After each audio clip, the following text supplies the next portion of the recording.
Afternoon, Cherries fans, and welcome to the latest in the back of net opposition chats. 3 in a row with a dominant victory against Forest on Tuesday. Next to try and stop us are Rotherham United, the second newly promoted side we face this season when we take the trip to New York Stadium. The game, as you probably will be aware, is live on AFCB TV at 3 p.m. on Saturday.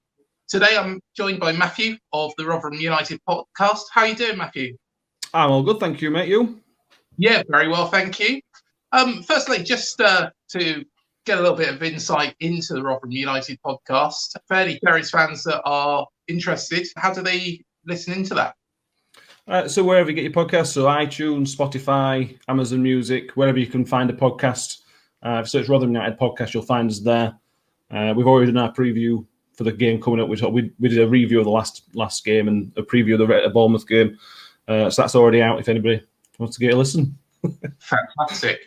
Well, firstly, let's have a chat about the promotion last season. How did the season pan out for yourself, and when did it become clear that you'd be promoted and the season wouldn't continue? It was a really good season. Up until Christmas, it had been hit and miss. And then we won on Boxing Day, and we won something like 8 of the next 9 games. We went top of the league end of January and only got knocked off top spot about a week or two before lockdown came in. So we were in a really good position. The game or two before it ended, I think we drew and lost, which were quite poor performances.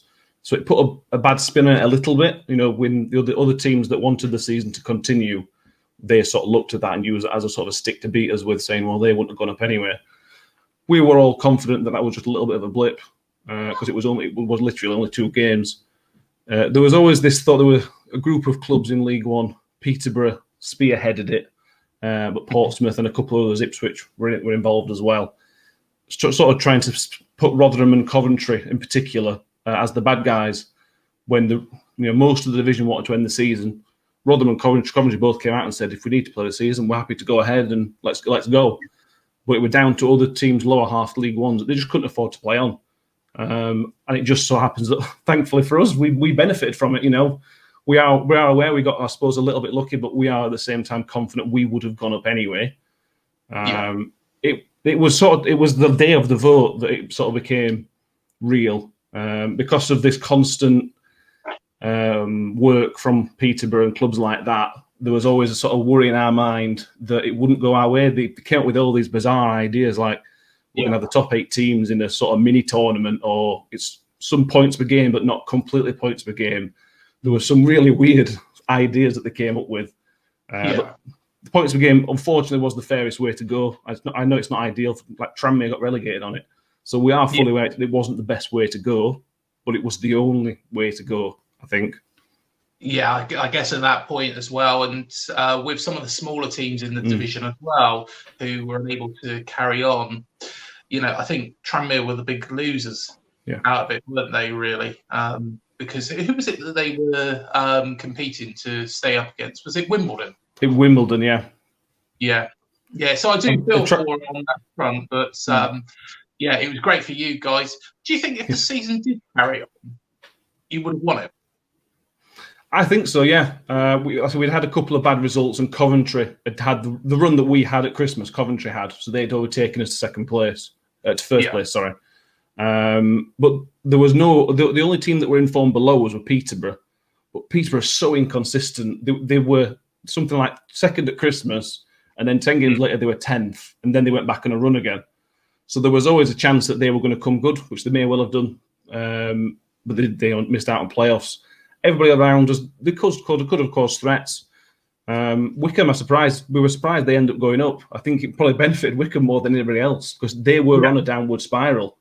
But Gareth Ainsworth is a fantastic manager, and over a 3-game mini tournament, he's one of the best managers in League One for that, and worked out for them. It's a really good story, Wickham going up.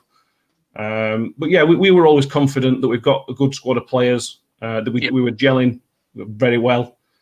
So we were always pretty confident that we would have gone up anyway.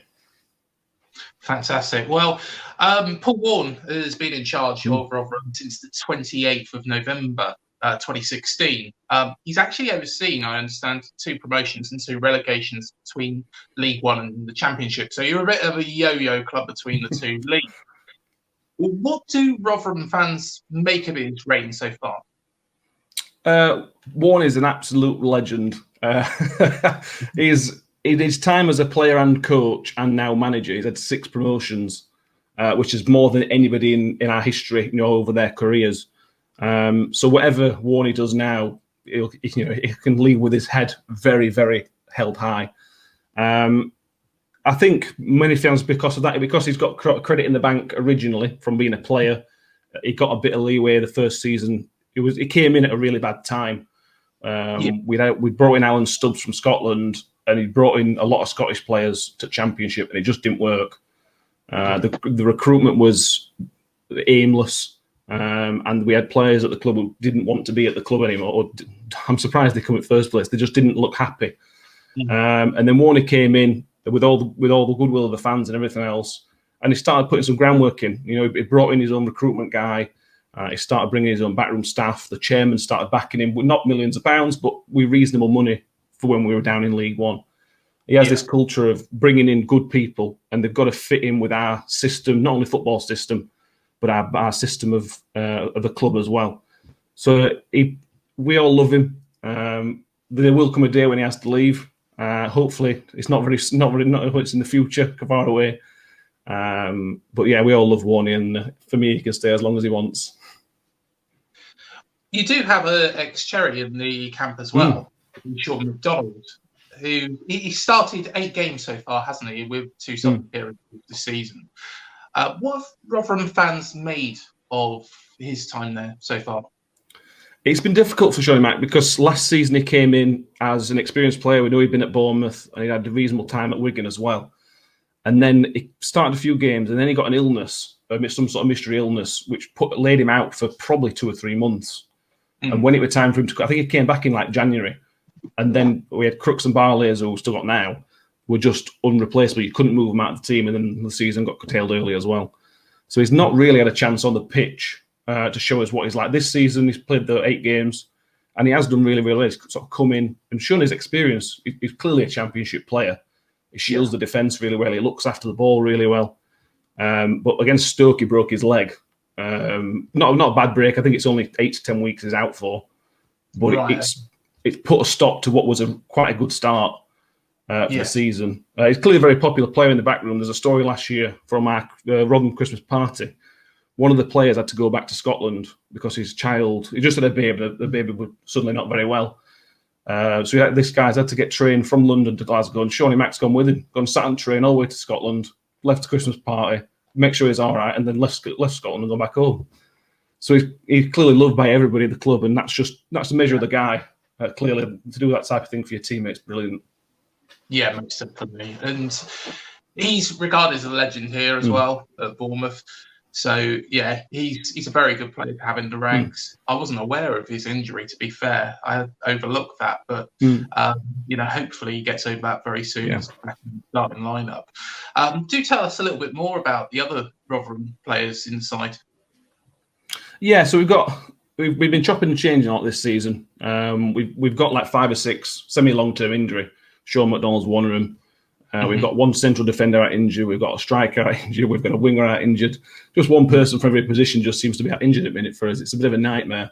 So it's difficult for us to sort of predict and say, this is how we're going to start on Saturday. I couldn't even tell you how we're going to set up in terms of formation because we're changing that every week as well. Yeah. We played on Tuesday night. Michael Smith, who is a big target man, played on Tuesday against QPR, and he was outstanding. On his day, he's big, strong. You can't get him off ball. He'll win every header. And he can chip in with a goal, although he's not prolific. But he's quite inconsistent. That was the first good game he's had in probably a year. So if we can get him up front working and helping and bringing other people into the game, we are laughing. But he can be quite... If you've got strong defenders and experienced defenders, I think he can be managed off the ball. Defensively, look pretty good. Michael Hickway is our centre-back and standing captain for Richard Wood, who hasn't been playing.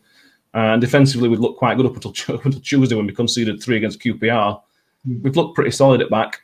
The worry is on Tuesday we conceded 3 pretty average goals. So hopefully that's against QPR, not an amazing team, and we're coming up against Bournemouth, who got some very, very good players, much better than QPR. So it is a bit of a worry coming up to a run of games against better teams, and we've started conceding a few more goals.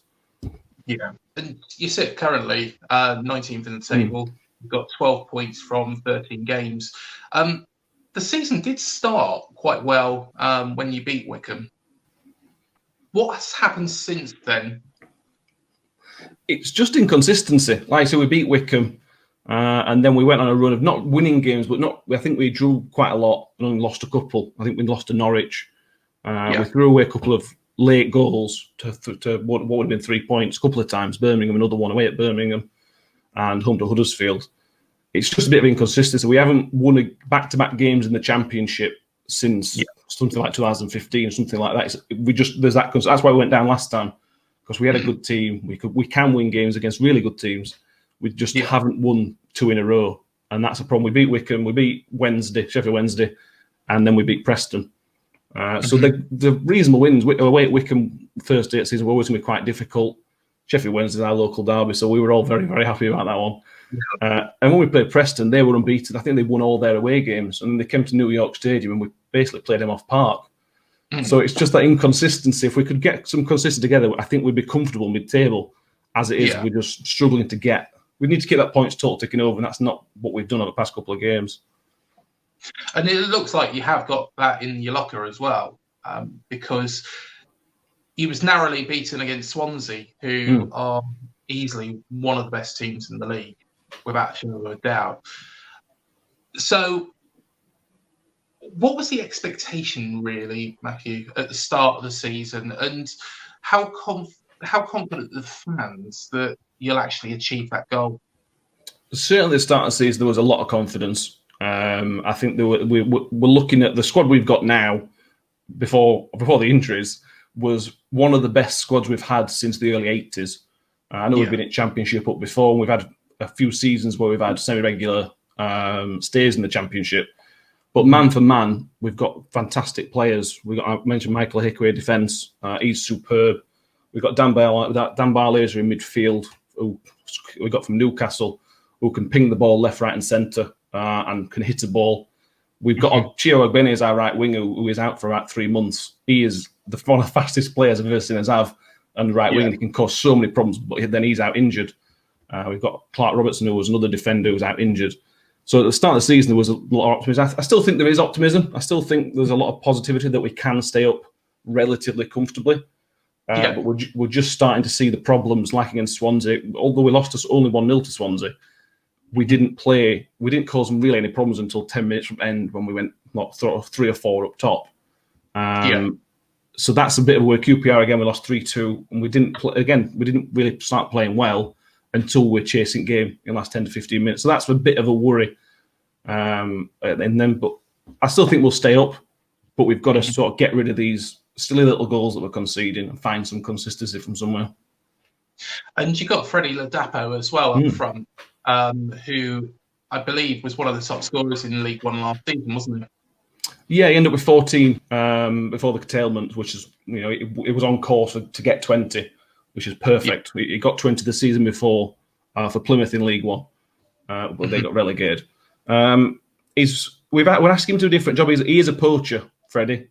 His all-round play last season wasn't brilliant, and then we've asked him this season at times to be a lone man up top, which he's clearly trying very hard, but that's not what he's good at. He came on Tuesday against QPR and scored a header inside 6-yard box after it bouncing off post and just dropping to him.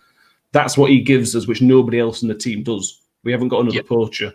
And that's why we need somebody else. I mentioned Michael Smith playing really well against QPR. We need Michael Smith to help Freddie take the pressure off him, because if you give Freddie a bit of time in box, he's that type of person who can make a quick run or just drop the shoulder, whatever in the box, and he will score your goals. We just need to start helping him to do that.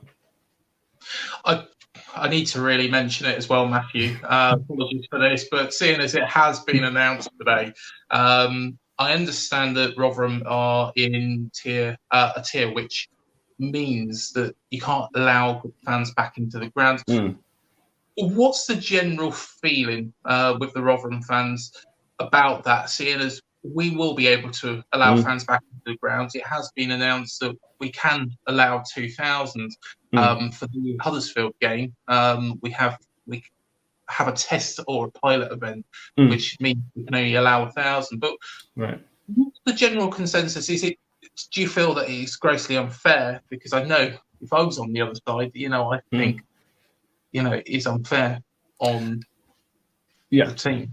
Big time. It is unfair, but at the same time, I would want if we were in tier 2, I think we should have fans in, but at the same time, our not local rivals, but our rivals in the league are Wycombe, or potentially going to be Wycombe, and they can have 2,000 fans in a relatively small stadium. That's going to create a decent atmosphere. It's obviously not going to be amazing, but it's going to be a good atmosphere, and that's what Wycombe.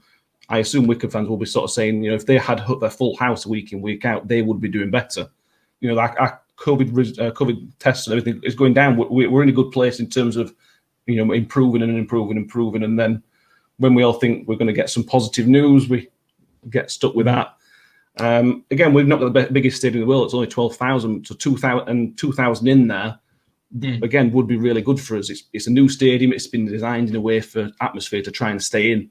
So even with 2,000 people, I think it would be good and nice to get behind the fans, behind the players. Sorry, but yeah, hopefully whenever they review it, we get some more positive news. But I don't hold my breath, unfortunately. I know. To be fair, I do feel for, and I think there's about 7-8 sides that are allowed back in. So there is that unfair advantage. Luckily, we are one of those who'll go back into the grounds. But I completely agree with you. When you compare yourselves against Wycombe, there is that unfair advantage. I do need to ask you for a prediction before you go. How do you see it going on Saturday? Not well. I feel like we're catching you at the wrong time. The last 3 games, you've sort of really kicked into gear. I watched most of the second half against Reading, and going forward, you look a really, really, really good team. A lot of other than Callum Wilson, you've still obviously got a lot of players from last season. David Brooks in particular is a very, very good championship player. Probably should be in the Premier League. So it is a worry. If we defend like we did on Tuesday night against QPR, it could be 3-0. That we need to buck up our defences. If we can find a way to defend properly, you never know. If we defend properly, we could sneak a win. Right now, I'd take a boring 0-0 draw.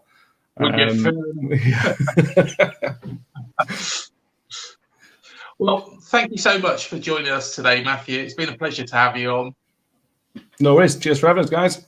No, that's not a problem at all. And all the best for the rest of the season. Hopefully, fingers crossed, you'll be able to get back in the New York Stadium as soon as possible. Fingers crossed, yeah. Cheers, Matthew. Cheers, mate. Well, thank you again for joining me for this opposition preview. Please do hit the like and subscribe button. Remember, after the final whistle, we will have our regular free-for-alls. So please do check out as well TG's player ratings. And remember to do your Super 6 predictions ahead of the weekend. I'll be back prior to the visit of Preston to Dean Court. Up until then, up the Cherries, and I'll see you in the next video. Take care. Bye-bye.